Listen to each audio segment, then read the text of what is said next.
Bonjour à tous et puis merci d'être présents pour cette table ronde qui s'intitule Dieu contre super-héros. Vous allez voir qu'en fait c'est peut-être un tout petit peu différent du sujet. Il n'y a pas vraiment d'opposition entre les deux.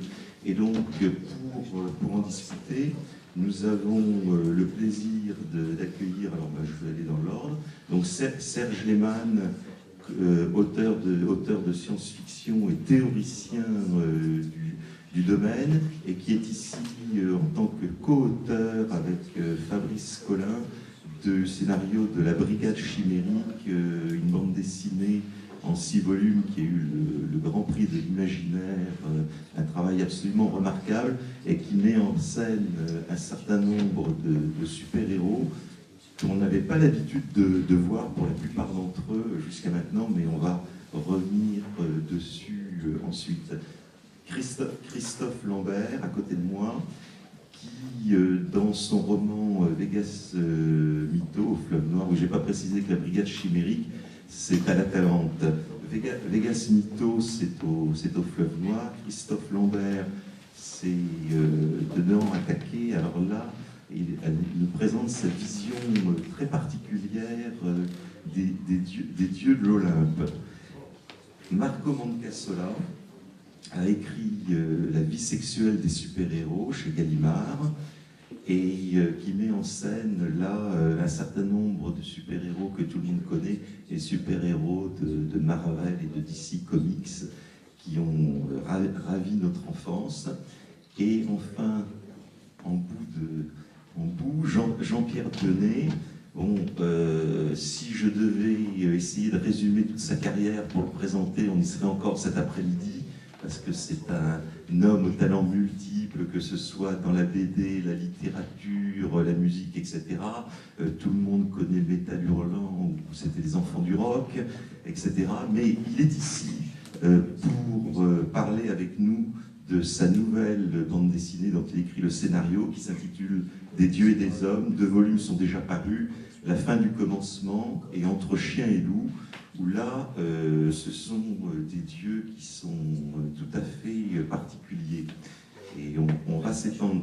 Alors, je dirais déjà comme point de départ, me semble-t-il, ce qui est commun aux univers qui ont été développés par les 4 auteurs présents, c'est que ce soit des dieux ou que ce soit des super-héros, ils sont tous nés de nous, de l'humanité.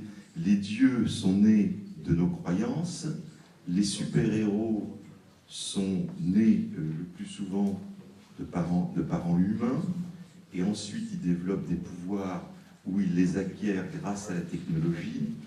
Et donc, ils ont tous une base commune et on s'aperçoit qu'à partir de là, on peut aboutir à des résultats et à des visions complètement différentes.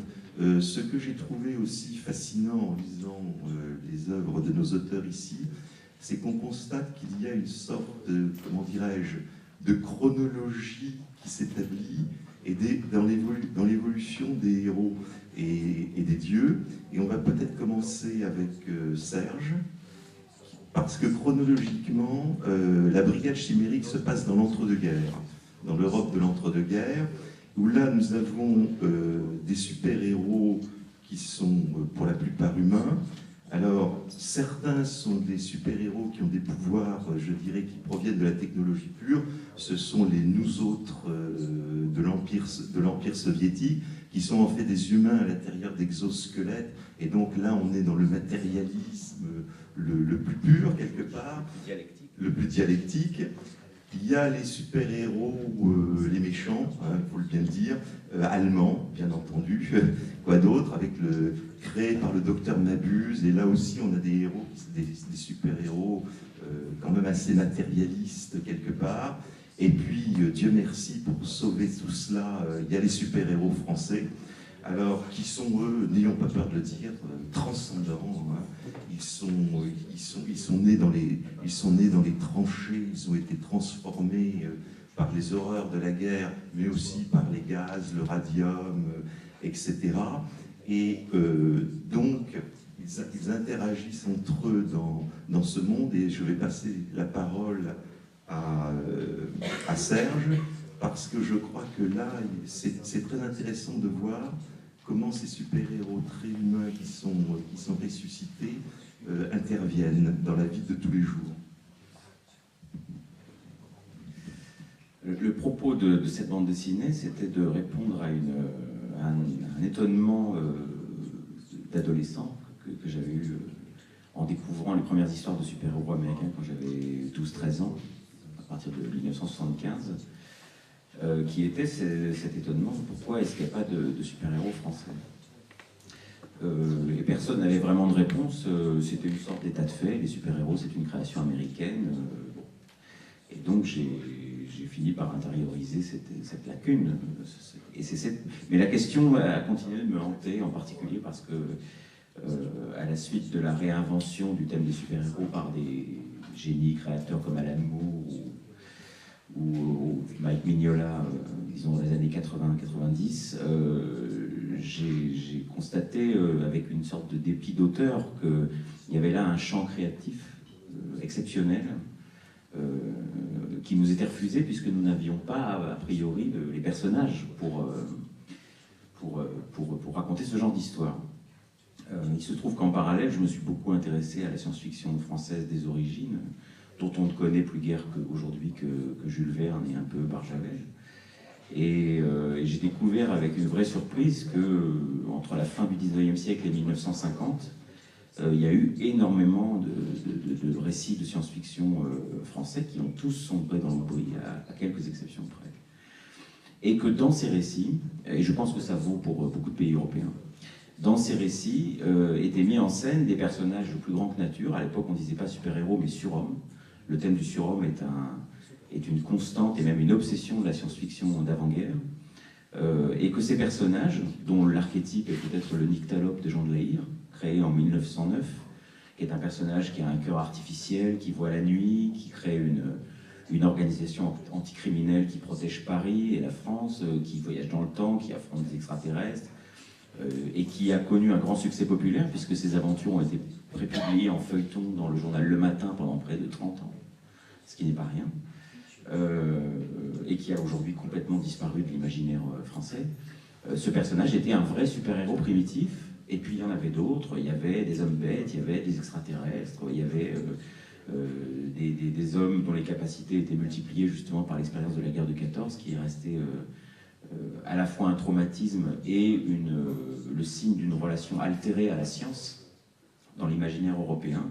Bref, en découvrant toute cette littérature bien oubliée aujourd'hui, je me suis dit que ce serait assez fascinant de faire, avec 60 ans de décalage, ce que les auteurs américains ont fait à partir de 1938-39, à partir de la création de Superman, qui était de prendre exactement les mêmes personnages dans leur patrimoine à eux, les pulps, Doc Savage, The Shadow, des personnages comme ça, et d'en faire en bande dessinée des super-héros, d'inventer l'archétype du super-héros. Donc c'est ce qu'on a fait effectivement. On a prélevé dans la littérature européenne de l'entre-deux-guerres des personnages qui nous paraissaient vraiment significatifs, qui avaient tous effectivement pour point commun d'être nés plus ou moins du traumatisme de la guerre de 14, avec l'imaginaire des gaz, du radium, des rayons X et de la technologie de l'époque, et d'imaginer que ces personnages, sinon gouvernent l'Europe, en tout cas agissent à travers l'Europe et sont des puissances politiques, comme peut l'être Superman dans l'imaginaire américain aujourd'hui. Alors, ta présentation me fait sourire parce que, naturellement, les super-héros français et anglais qui sont alliés dans la circonstance ne sauvent pas le monde. Ils échouent à le sauver. Et l'une des raisons pour lesquelles on a écrit ce scénario, c'est que, à la lecture et à la relecture de ces livres, en les remettant en contexte, on s'est rendu compte que beaucoup de ces personnages, en particulier français, avaient fait le mauvais choix. C'est-à-dire que le nyctalope, qui est le plus beau personnage de cette époque, Jean de La Hire, son auteur, a écrit ses aventures jusqu'en 1942, et en 1942, c'est un collaborateur. Et je pense qu'une des raisons pour lesquelles on les a oubliés, c'est que le thème du surhomme en Europe, à partir de la Deuxième Guerre mondiale et des nazis, est pratiquement impossible à penser de manière positive.